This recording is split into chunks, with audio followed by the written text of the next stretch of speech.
Welcome back. Speaker McCarthy announced his first trip abroad as Speaker of the House. He will visit Israel, where he will make an historic address to Parliament.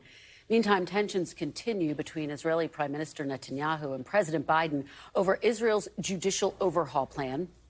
Netanyahu hit pause on the plan last month, but he's not abandoning it, even as protests continue in Israel. He told Chuck this weekend he wants to reach a broad consensus on how to balance the power of the court. And Axios is reporting the U.S. is trying to reassure Israel after classified Pentagon documents tied to Israel appeared online, with Secretary of Defense Austin reportedly telling his Israeli counterpart the U.S. is taking steps to prevent future leaks. Joining me now on set is former Israeli Prime Minister Naftali Bennett. Thank you so much, Mr. Prime Minister, for being here. Appreciate it. Great to be here, Kristen. I want to start off by asking you about the leaks and the fallout from the leaks. Do you believe that Israel can trust the U.S. intelligence community, or has that relationship been fractured? Israel can trust the United States Intelligence Committee. We're working a lot together. And things happen on both sides of the ocean, and we understand, and America clearly is taking care of this issue. It's never pleasant, but we're going to move on.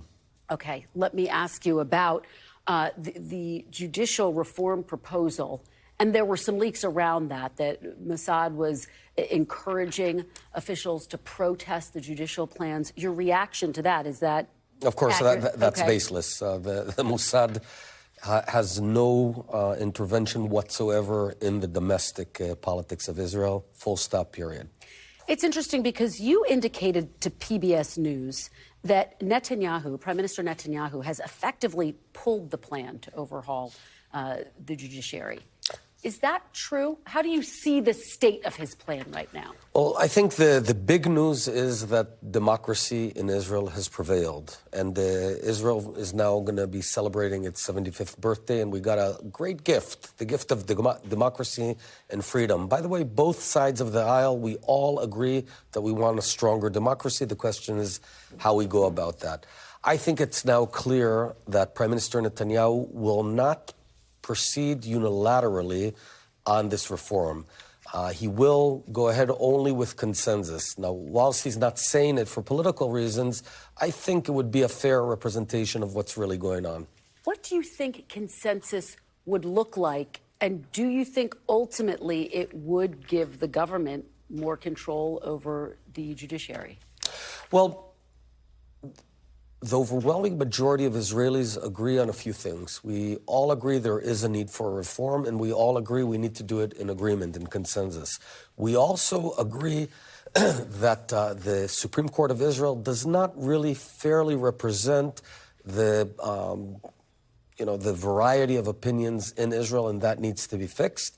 And we also agree that over the past 3 decades, the Supreme Court, as a constitutional court, has usurped some of the authorities of the executive in a way that ought not have been. So now we just have to balance it. And I think the general feeling, and Prime Minister Netanyahu himself conceded, that the government went too strong, too fast, and it wasn't only about the content, it was also about the form. It wasn't done well, and now they're going to try and fix it. Do you think that Prime Minister Netanyahu can reach this consensus for this proposal to overhaul the judiciary, the Supreme Court, given that he is facing his own legal challenges?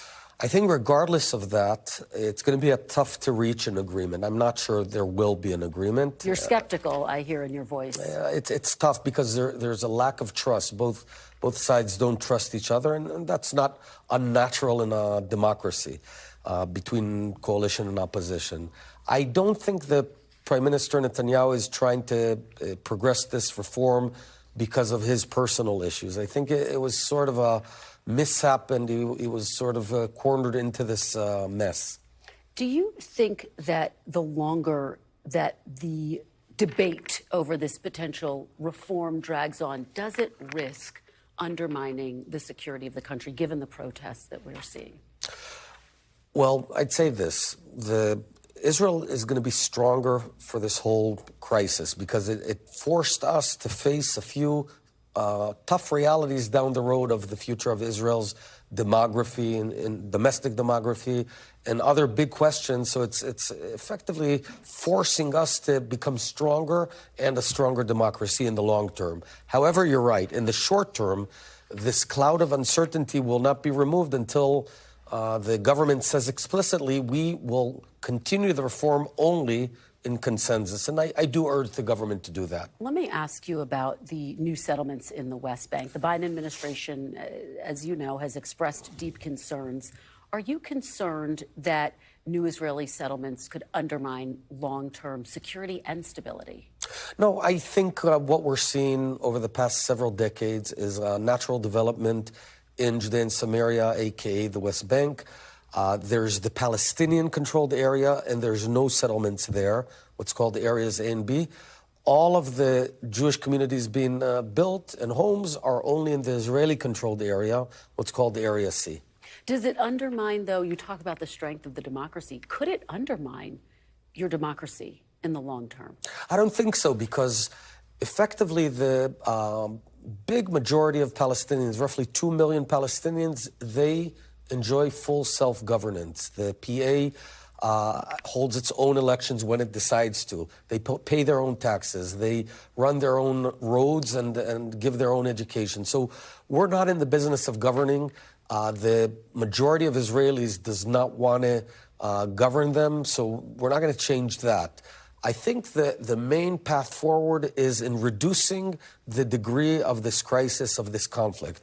So sort of shrinking the conflict as we go. Let me ask you about President Biden. He has not yet extended an invitation to Prime Minister Netanyahu. Would you like to see him do that? Do you have any indication that that's going to happen? Well, you know, I'm not in the business of giving advice to my friend Joe Biden, President Biden. He was very gracious when I was Prime Minister and invited me over.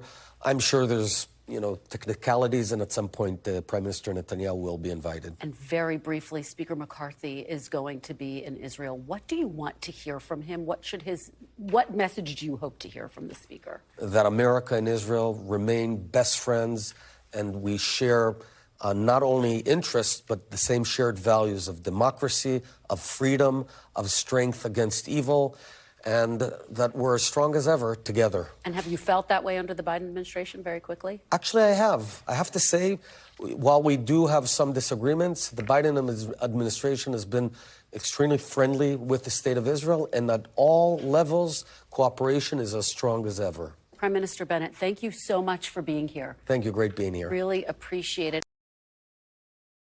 Thanks for watching our YouTube channel. Follow today's top stories and breaking news by downloading the NBC News app.